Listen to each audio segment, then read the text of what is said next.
I cringe every time I see workout videos getting millions of views. Chloe Ting, yours. By the way, this video isn't sponsored at all by Will. He's got over 300,000 subscribers. He doesn't need me with 100 subscribers. But come on, Will, don't be cheap. Also, if you want to make the most impact, get bang for your buck in 2022, follow these 3 steps. Today's video, fat loss. And Will Tennyson is going to help me out here. Actually, I'm going to piggyback off of his quality production team and quality video, his latest one, all about fat loss, and hopefully gain some subscribers too. Let's go. What is going on, guys? Oof, good intro.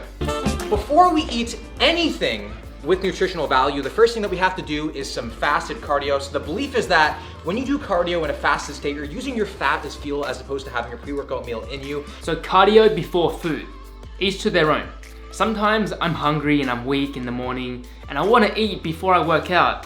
But now recently, I don't need food. But it has been debunked many times that there's no difference between being fasted and being fed. Also, it kind of depends on how much food you eat the night before. If you're having a normal, proper meal at the same time every night, well, you're not going to feel hungry in the morning or as hungry if you were to maybe skip meals or have irregular meal times. So I suggest eating well and sleeping well and staying consistent. If you prefer eating before working out and that works for you and you enjoy it, keep doing it. Throw out the haters. Myth number 3 is that breakfast is the most important meal of the day, which is a debunked myth, but it's still gonna be my wedding vow. I think we have all kind of fallen for that one growing up as kids, which is why I can't trust tigers, rabbits, or the Irish. For breakfast, I suggest getting a handful of nuts and seeds for protein. Also, making sure that your breakfast is low GI, like oats, whole grain breads, vegetables, and fruits, keeping you fuller for longer, getting bang for your buck. Your first meal of the day, it doesn't matter when you have it, as long as you're in a calorie deficit, you're gonna lose some weight. That's a big, fat, juicy, round yes for calorie deficit if you're wanting to lose fat.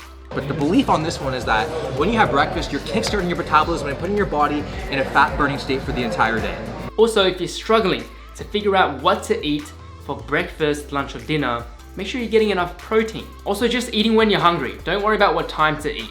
Tell them I said so. Guys, this alone cannot do it for you. People who think that are the same type of people that think standing on an escalator is cardio. Look, Will, if you're not a comedian on the side for extra cash, you're making the biggest mistake of your life. Myth number 4 is that green tea burns fat.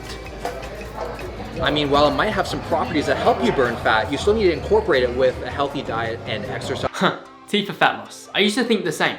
It's not necessary to get abs, otherwise my grandma would be shredded. Because myth number 5 is that when you want to burn fat, you got to change up your routine, you got to increase the rest, decrease your rest times to increase your heart rate to burn more fat. If it works and it's building your muscle and you enjoy it and that's your intention, then go ahead and keep doing that. Forget about the haters, throw them out the window. While there is kind of some truth to that, all you're really doing is turning your weightlifting sessions into just more cardio.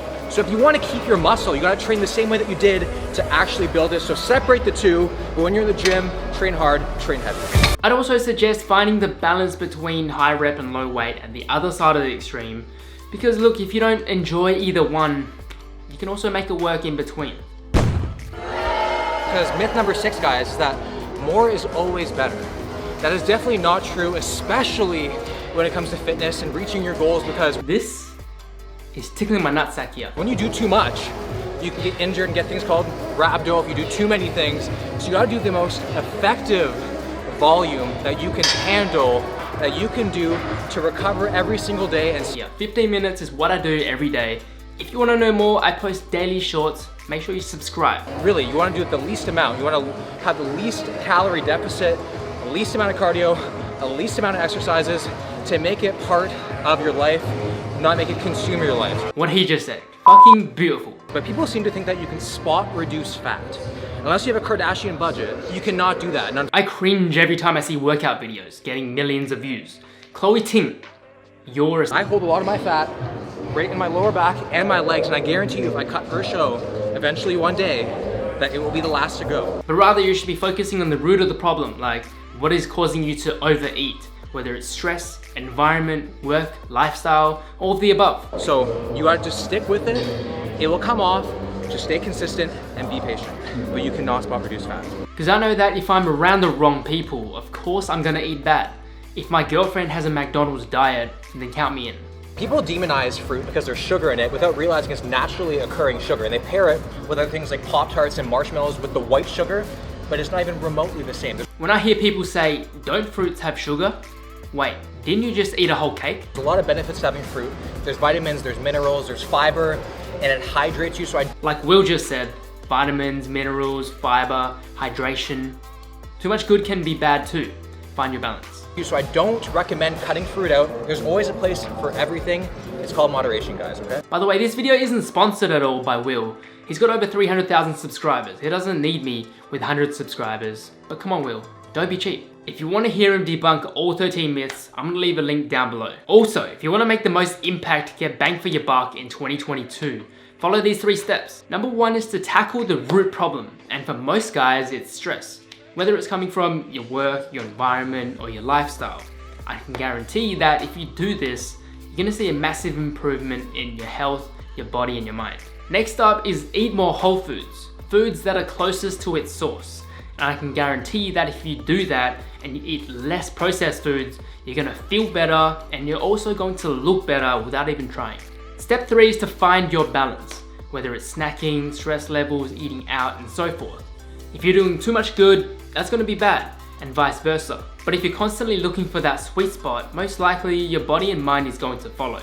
And that's exactly what I'm about, helping you find your balance and inspiring you to become strong, lean, and healthy for life. If you found this video helpful and you enjoyed it, or you wanna follow me on my journey, make sure you subscribe. I post daily on Shorts. You can check that out over here. If you wanna see my last video, click over here. I'm Anthony, and don't forget to enjoy the rest of your day. Bye.